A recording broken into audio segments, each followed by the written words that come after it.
আজকে এক্সপ্লেইন করব মালায়ালাম ইন্ডাস্ট্রির action thriller movie Marco. Already মুভিটি সবচেয়ে ব্রুটাল অ্যাকশন থ্রিলার মুভি হিসেবে পরিচিতি লাভ করেছে।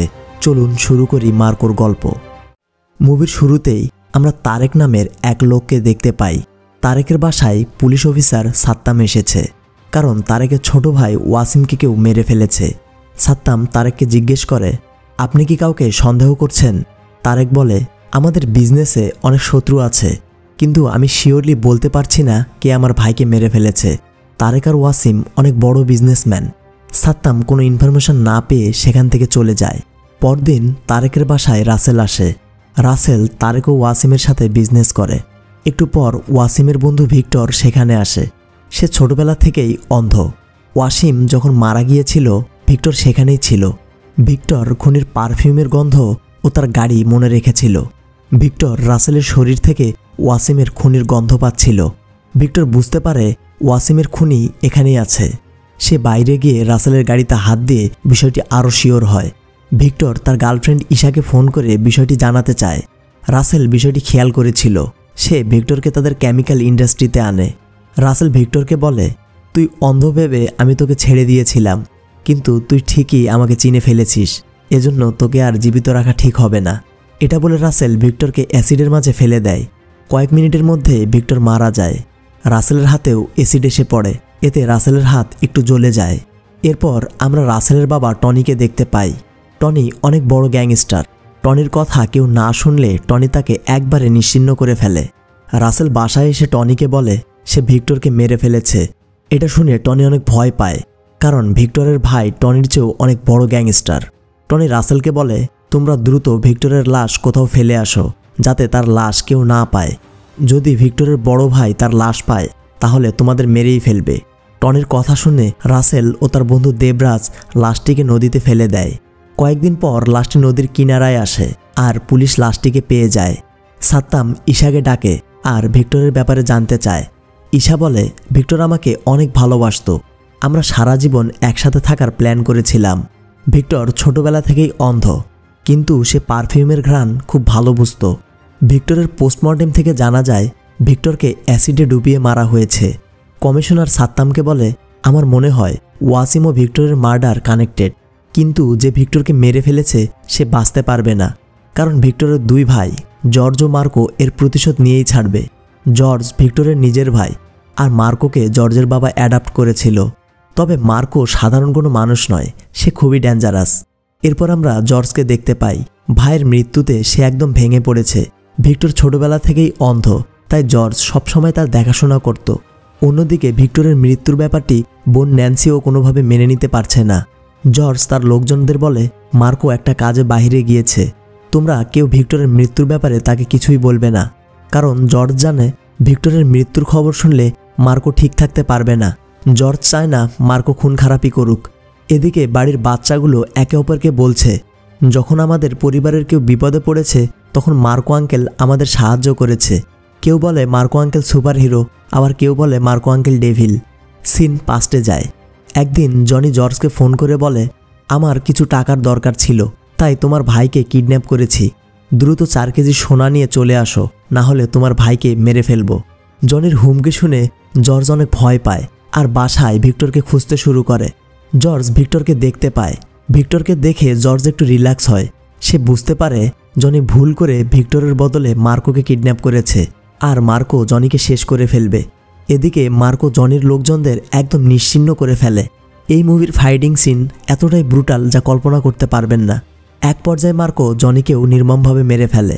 পরদিন ন্যান্সি জর্জকে বলে, বাবার সম্পত্তিগুলো আমাদের 3 ভাই বোনের মধ্যে ভাগ করা দরকার। এটা শুনে জর্জ বলে, মার্কো তো আমাদের ভাই, এজন্য 3 ভাগ নয় 4 ভাগ হবে। এটা শুনে ন্যান্সি রাগ করে বলে, মার্কোকে তো বাবা রাস্তা থেকে এনেছিল, ও কেন ভাগ পাবে? জর্জ বলে, বাবা মার্কোকে তার ছেলে হিসেবে পরিচয় দিয়েছিল, এজন্য মার্কো আমাদের মতো সমান ভাগ পাবে। এ সময় ভিক্টর এসে বলে, দিদি তুমি বাবার সম্পদ নিতে এসেছো? শোনো, আমি সম্পদের চেয়েও মার্কোকে অনেক বেশি ভালোবাসি। এটা শুনে জর্জের অনেক ভালো লাগে। ভিক্টর একটু পর মার্কোর কাছে আসে। মার্কো সিগারেট খেতে খেতে ভিক্টরের সাথে গল্প করছিল। জর্জ এসে মার্কোকে সিগারেট খাওয়ার জন্য বকতে শুরু করে। মার্কো কোনো জবাব দেয় না। 3 ভাই একে অপরকে অনেক ভালোবাসে। সিন আবারও প্রেজেন্টে আসে। ভিক্টরের বডি নিয়ে সবাই চার্জে এসেছে। জর্জ ভাইয়ের আত্মার শান্তির জন্য সৃষ্টিকর্তার কাছে প্রার্থনা করছে। একটু পরে মার্কো চার্জে আসে। মার্কো ভিক্টরের মৃত্যুর খবর পেয়ে নিজেকে সামলাতে পারছে না। মার্কো সবার সামনে বলতে শুরু করে, আমার ভাইয়ের আত্মার শান্তি সেদিনই হবে যেদিন আমি ওর খুনিকে মেরে ফেলব। আমি আমার ভাইয়ের মৃত্যুর বদলা নিয়েই ছাড়ব। এটা শুনে সবাই অনেক ভয় পায়, কারণ মার্কো কতখানি ডেঞ্জারাস এটা সবাই জানে। একটু পর জর্জ মার্কোকে বলে, চার্জে কেউ এসব কথা বলে তোমাকে ভিক্টরের বদলা নিতে হবে না, ওটা আমি দেখব। মার্কো বলে, ভিক্টর শুধু আপনার না, আমারও ভাই। আমি ওর খুনিকে খুঁজে কুকুরের মতো মেরে ফেলব। এসব বলে মার্কো সেখান থেকে চলে যায়। মার্কো কোনোভাবেই ভিক্টরকে ভুলতে পারছে না। ভিক্টরের সাথে কাটানোর সময়গুলো সব সময় তার মনে পড়ছে। পরদিন জর্জ তার সব পার্টনারকে নিয়ে মিটিংয়ে বসে। এখানে টনি তার ছেলে রাসেলকেও নিয়ে এসেছে। টনি জর্জকে বলে, যা হয়েছে অনেক খারাপ হয়েছে, এখন তুমি এসব ভুলে কাজে মন দাও। টনি জর্জকে ভিক্টরের উপর থেকে ফোকাস সরানোর জন্য এসব বলছে, কারণ জর্জ খুনিকে খুঁজতে গেলে তারা ফেঁসে যাবে। তবে জর্জ বলে, আমি ভিক্টরকে জীবনের চেয়েও বেশি ভালোবেসেছি। ওর খুনিকে আমি এমনভাবে মারব যা দেখে সবাই কাঁপবে। মার্কো এবার জর্জের কাছে এসে বলে, আমার ভাইয়া যা বলেছে একদম ঠিক বলেছে, ওর খুনিকে আমরা ছাড়ব না। এটা শুনে মিটিংয়ে থাকা এক লোক বলে, মিটিংয়ের মাঝে তোমার কথা বলার কোনো দরকার নেই। এটা শুনে মার্কো রেগে লোকটিকে সেখানেই মেরে ফেলে। পরদিন সকালে সাত্তাম ওয়াসিমের মৃত্যুর তদন্ত করতে ফ্যাক্টরিতে আসে, কারণ এই ফ্যাক্টরিতে ওয়াসিমকে মেরে ফেলা হয়েছিল। পুলিশ ফ্যাক্টরির সব সিসি ক্যামেরা চেক করে, কিন্তু ফুটেজগুলোতে মৃত্যুর কোনো ক্লিপ ছিল না। সাত্তাম সিনিয়র অফিসারকে বলে, কেউ প্ল্যান করে ওয়াসিমকে মেরে ফেলেছে। ওকে মারার পর সিসিটিভির ওই দিনের ফুটেজ ডিলিট করে দিয়েছে। অন্যদিকে টনি রাসেল ও দেবরাজকে বলছে, তোমরা মার্কোর সাথে ভেবেচিন্তে কথা বলবে। মার্কো যদি তোমাদেরকে সন্দেহ করে তাহলে তোমাদেরকে মেরেই ফেলবে। এরপর রাসেল ও দেবরাজ মার্কোর সামনে এমন বিহেভ করে যে তারা ভিক্টরের মৃত্যুতে অনেক দুঃখ পেয়েছে, কিন্তু ভেতরে ভেতরে তারা মার্কোকেও মেরে ফেলার প্ল্যান শুরু করে। মার্কো তাদের ব্যবহার দেখে সন্দেহ তো দূরের কথা, তাদেরকে নিয়েই খুনিকে খুঁজতে শুরু করে। মূলত টনি প্ল্যান করে মার্কোর সাথে তাদের পাঠিয়েছে খুনিকে খুঁজতে। মার্কো প্রথমেই সাত্তামের কাছে গিয়ে ভিক্টরের খুনির ব্যাপারে জানতে চায়। সাত্তাম বলে, তোমার ভাইকে কেউ অ্যাসিডের মাঝে চুবিয়ে মেরেছে। এটা শুনে মার্কোর মাথা ঘুরে যায়। সে মনে মনে ভাবছিল, আমার ভাইয়ের কত কষ্টের মৃত্যু হয়েছে। অন্যদিকে টনি তারেকের বাসায় গিয়ে তাকে বলে, মার্কো তোমাকেও তার ভাইয়ের মৃত্যুর ব্যাপারে প্রশ্ন করতে পারে, তুমি ভেবেচিন্তে ওর সাথে কথা বলবে, না হলে বুঝতেই পারছো আমি তোমাকে কি করব। পরদিন মার্কো তারেকের সাথে দেখা করতে আসে। সে তারেকের কাছে জানতে চাইলে তারেক বলে, আমি জানি না তাকে কে মেরেছে, হয়তোবা এটা কোনো অ্যাক্সিডেন্টও হতে পারে। এটা শুনে মার্কো বলে, এটা কোনো অ্যাক্সিডেন্ট না, ভিক্টরকে কেউ জেনে বুঝে মেরেছে। তুমি কোনো ইনফরমেশন পেলেই আমাকে দ্রুত জানাবে। এরপর মার্কো তাদের শত্রু মনসুরের সাথে দেখা করতে যায়। মার্কোর সন্দেহ হয়তোবা মনসুর ভিক্টরকে মেরে ফেলেছে। মনসুর ছিল বক্সার। সে মার্কোকে বলে, তুমি যদি আমাকে ফাইটে হারাতে পারো তাহলে আমি তোমাকে ভিক্টরের খুনের ব্যাপারে বলবো। এটা শুনে মার্কো মনসুরের চ্যালেঞ্জ অ্যাকসেপ্ট করে। এরপর তাদের লড়াই শুরু হয়। শুরুতে মার্কো মনসুরকে অনেক মারে। এটা দেখে মনসুরের লোকজন মার্কোর উপরে হামলা করে। মার্কো মনসুরের লোকজনদের মেরে মনসুরকে ধরাশায়ী করে। মনসুর মার্কোকে বলে, তোমার ভাইকে বাহিরের কোনো গ্যাংস্টার মেরেছে, আর ওই গ্যাংস্টারের কোনো দাড়িমোছ নেই। মূলত রাসেল মনসুরকে এসব বলতে বলেছিল। রাসেল জানতে পেরেছিল মার্কো মনসুরের সাথে দেখা করবে। রাসেলের ভয়ে মনসুর মার্কোকে মিথ্যা বলেছে। অন্যদিকে টনিকে এক লোক বলে, কাল জর্জের 120 কেজি স্বর্ণ পোর্ট থেকে শহরে আসবে। এটা শুনে টনি জর্জের স্বর্ণগুলো হাতিয়ে নেওয়ার প্ল্যান শুরু করে। টনি বলে, আমরা 30 কেজি স্বর্ণ দিয়ে কাস্টম অফিসারকে কিনে নেব, তাহলে বাকি 90 কেজি স্বর্ণ আমরা পেয়ে যাব। আর জর্জকে আমি বলবো, তোমার 120 কেজি স্বর্ণ কাস্টম অফিসার জব্দ করেছে, এর ফলে জর্জ আমাদের সন্দেহ করবে না। টনির কথা মতো দেবরাজ কাস্টম অফিসারকে কিনে নেয়। এর সাথে সে জর্জের স্বর্ণের লোকেশনও বলে দেয়। পরদিন টনি জর্জকে বলে, তোমার 120 কেজি স্বর্ণ কাস্টম অফিসার জব্দ করেছে। এটা শুনে জর্জ ভাবতে শুরু করে, কাস্টম অফিসারকে কে আমার স্বর্ণের লোকেশন দিল। জর্জ দেবরাজকে বলে, আমি লোকেশন বলে দেওয়া লোকটিকে খুঁজে বের করব আর ওকে মেরে ফেলব, কারণ সে আমার সাথে গাদ্দারি করেছে। এটা শুনে দেবরাজ অনেক ভয় পায়। দেবরাজ জর্জকে কারের মধ্যে স্টেপ করে আর সেখান থেকে চলে যায়। এরপর জর্জকে হসপিটালে পাঠানো হয়। মার্কো এসে তার ভাইকে দেখে অনেক কষ্ট পায়। টনি মার্কোকে বলে, তোমার ভাইকে দেবরাজ স্টেপ করেছে। মূলত টনি এই গেমটি খেলছে যাতে মার্কো টনিকে বিশ্বাস করে। একটু পর টনি দেবরাজকে বলে, মার্কো তোর ব্যাপারে জেনে গিয়েছে, তুই দ্রুত কোথাও গিয়ে লুকিয়ে পড়। টনির কথা শুনে দেবরাজ শহরের বাইরে চলে যায়। এদিকে সাত্তামের কাছে রাজ নামের এক ছেলে আসে। রাজ সাত্তামকে বলে, যখন ওয়াসিমকে মারা হচ্ছিল তখন আমি ওখানেই ছিলাম। মূলত রাজ একজন ইউটিউবার। সে গোপন ক্যামেরা লাগিয়ে বেশ কয়েকটি রহস্য উন্মোচন করেছে। আসলে রাজ গোপনে ওয়াসিমের ফ্যাক্টরিতে ক্যামেরা লাগিয়েছিল, কারণ ওয়াসিমের ফ্যাক্টরিতে ইল্লিগাল কাজ হতো। রাজ এবার ওয়াসিমকে মারার ফুটেজটি সাত্তামকে দেখায়। মূলত রাসেল ও তারেক দুজন মিলে ওয়াসিমকে খুন করেছিল। এরপর রাজ সাত্তামকে ভিডিও ফুটেজটি দেয়। সাত্তাম ফুটেজটি কমিশনারকে দেখায়, কিন্তু কমিশনার ছিল টনির গোলাম। কমিশনার টনিকে ফুটেজের কথা জানায়। এটা শুনে টনির মাথা ঘুরে যায়। টনি সাত্তামের কাছে আসে আর তাকে মেরে ফেলে। এরপর সে ইউটিউবার রাজকেও মেরে ফেলে। অন্যদিকে মার্কো তার রুমে বসে আছে। একটু পর মার্কোর গার্লফ্রেন্ড মারিয়া আসে। মারিয়া মার্কোকে বলে, তুমি কখনোই আমাকে সময় দাও না, আমার মনে হয় আমাদের এই সম্পর্ক থেকে সরে যাওয়া দরকার। এসব বলে মারিয়া তার রিং দিয়ে সেখান থেকে চলে যায়। মার্কো মারিয়াকে কিছুই বলতে পারে না, কারণ তার এক ভাই মারা গিয়েছে আর এক ভাই হসপিটালে। সে কি করবে খুঁজে পাচ্ছে না।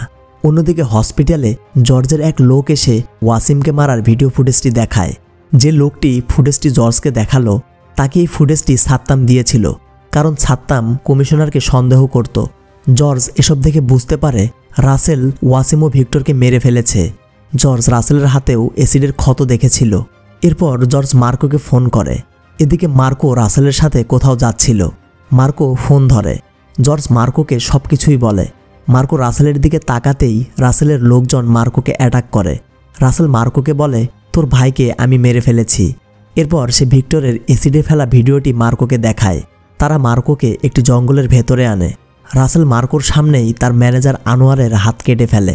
আনোয়ার অনেক জোরে চিৎকার করছিল। এসব দেখে মার্কো আর সহ্য করতে পারে না। মার্কো হাত বাঁধা অবস্থায় মুখে ছুরি নিয়ে রাসেলের লোকজনদের নির্মমভাবে মারছিল। একসময় মার্কো একজনের মুখে ছুরি ঢুকিয়ে দেয়। এরপর সে তার হাত বাঁধা দড়িটি কেটে ফেলে। মার্কো এমন তাণ্ডব চালায় যার ফলে সবাই ছিন্নভিন্ন হয়ে পড়ে আছে। মার্কো সবাইকে মেরে রাসেলকে মারতে শুরু করে। সে রাসেলকে মেরেই ফেলবে। ঠিক সে সময় রাসেল বলে, ভিক্টরের গার্লফ্রেন্ড আমার কাছে, তার পেটে ভিক্টরের বাচ্চা। এরপর সে মোবাইল বের করে দেখায় টনি ঈশাকে নিয়ে তার ডেরায় যাচ্ছে। এর ফলে মার্কো রাসেলকে ছেড়ে দেয়। মার্কো বাসায় আসে। জর্জ মার্কোকে বলে, টনি যা চায় আমি তাই দেব, আমি যে কোনো মূল্যে ভিক্টরের বাচ্চাকে বাঁচাতে চাই। মার্কো জানতো টনি এত সহজে ঈশাকে ছেড়ে দেবে না। মার্কো দেবরাজকে খুঁজে বের করে। সে দেবরাজকে একটি কন্টেনারে রেখে বলে, এই কন্টেনার 10 মিনিট পর ব্লাস্ট হবে, ঈশার লোকেশন না বললে তোকে কেউ বাঁচাতে পারবে না। এসব বলে মার্কো বাইরে আসে। একটু পর কন্টেনারে গ্যাস আসতে শুরু করে। দেবরাজ ভয়ে মার্কোকে বলে, টনি ঈশাকে তার ফার্ম হাউসে রেখেছে। এটা শুনে মার্কো দ্রুত টনির ফার্ম হাউসে যেতে শুরু করে। এদিকে কন্টেনারটি ব্লাস্ট হয় আর দেবরাজ সেখানেই মারা যায়। মার্কো ফার্ম হাউসে এসে টনির লোকজনদের সবাইকে মেরে ফেলে। সবাইকে মারার পর মার্কো ঈশার কাছে আসে, কিন্তু মার্কো দেখতে পায় এই মেয়েটি ঈশা নয়। এরপর টনি মার্কোর কাছে এসে বলে, তোমার কি মনে হয় আমি ঈশাকে এখানে রাখবো? ঈশা এখন রাসেলের কাছে। টনি ঈশার বদলে মার্কোর কাছে অনেকগুলো টাকা চায়। পরদিন মার্কো টাকার ব্যাগ নিয়ে রাসেলের কাছে যায়। রাসেল ব্যাগ খুলতেই চমকে যায়। মার্কো তার বাবার হাত কেটে এনেছে। এটা দেখে রাসেল অনেক ভয় পায়। মার্কো ঈশাকে বাঁচাতে টনিকে কিডন্যাপ করেছে আর একটি হাতও কেটে এনেছে। মার্কো এবার রাসেলকে বলে, যদি তোর বাবাকে চাস তাহলে ঈশাকে আমার হাতে তুলে দে। এটা শুনে রাসেল দ্রুত ঈশাকে মার্কোর কাছে পাঠায়। এর ফলে মার্কো রাসেলকে টনির লোকেশন বলে দেয়। রাসেল লোকজন নিয়ে তার বাবার কাছে যায়। টনি একটি ঘরে বন্দি ছিল। রাসেল যখন দরজা খুলছিল টনি তাকে মানা করে, কারণ টনির মাথার উপরে অ্যাসিড রাখা ছিল আর অ্যাসিডের পাত্রটি ছিল দরজার সাথে বাঁধা। দরজা খুললেই টনির মাথায় অ্যাসিড পড়বে। রাসেল জানালা দিয়ে তার বাবার কাছে যায়। সে তার বাবার মাথার উপর থেকে অ্যাসিডের পাত্রটি সরিয়ে রাখে। রাসেল দেখতে পায় তার বাবার পায়ের নিচে বোম রাখা আছে। এটা দেখে রাসেল তার বাবাকে রেখে রুম থেকে বাইরে আসে। বোমটি ব্লাস্ট হয় আর টনি সেখানেই মারা যায়। বাবার মৃত্যুতে রাসেল অনেক রেগে যায় আর সিদ্ধান্ত নেয় সে এর বদলা নেবে। অন্যদিকে জর্জ মার্কোকে বলে, আমাদের ঈশার যত্ন নিতে হবে। জর্জ মারিয়াকেও বাসায় ডাকে আর মার্কোর সাথে সব ঠিক করে দেয়। এরপরেও মার্কো তার পরিবার নিয়ে অনেক চিন্তিত। রাসেল তার ভাই সাইরাসের কাছে আসে। টনি সাইরাসকে অ্যাডাপ্ট করেছিল। রাসেল সাইরাসকে তার বাবার মৃত্যুর ব্যাপারে সব বলে। এটা শুনে সাইরাস অনেক রেগে যায়। সে রাসেলকে বলে, আমি মার্কোকে জীবিত ছাড়ব না। এদিকে মার্কো মারিয়ার সাথে অনেক ভালো সময় কাটাচ্ছে। এসা মার্কোকে একটি গিফট দেয় আর বলে, ভিক্টর তোমাকে অনেক ভালোবাসতো, এই গিফট ভিক্টর তোমাকে দিতে বলেছিল। এটা দেখে মার্কো অনেক ইমোশনাল হয়ে যায়। এদিকে সাইরাস রাসেলের কাছে মার্কোর পরিবারের ব্যাপারে জানতে চায়। রাসেল সাইরাসকে মার্কোর পরিবারে কে কে আছে সব বলে। এরপর দুই ভাই মিলে মার্কোর পরিবারের উপর হামলা করার পরিকল্পনা শুরু করে। এদিকে হঠাৎ ঈশার পেট ব্যথা শুরু হয়। মার্কো ঈশাকে হসপিটালে নিয়ে যেতে চায়, কিন্তু জর্জ ডাক্তারকে বাসায় আসতে বলে, কারণ হসপিটালে নিয়ে যাওয়ার সময় যদি কেউ আক্রমণ করে তাহলে ঈশার ক্ষতি হবে। এরপর ডাক্তার আসে। ডাক্তার ঈশাকে চেক আপ করে বলে, আমাদের দ্রুত ঈশার ডেলিভারি প্রসেস শুরু করতে হবে।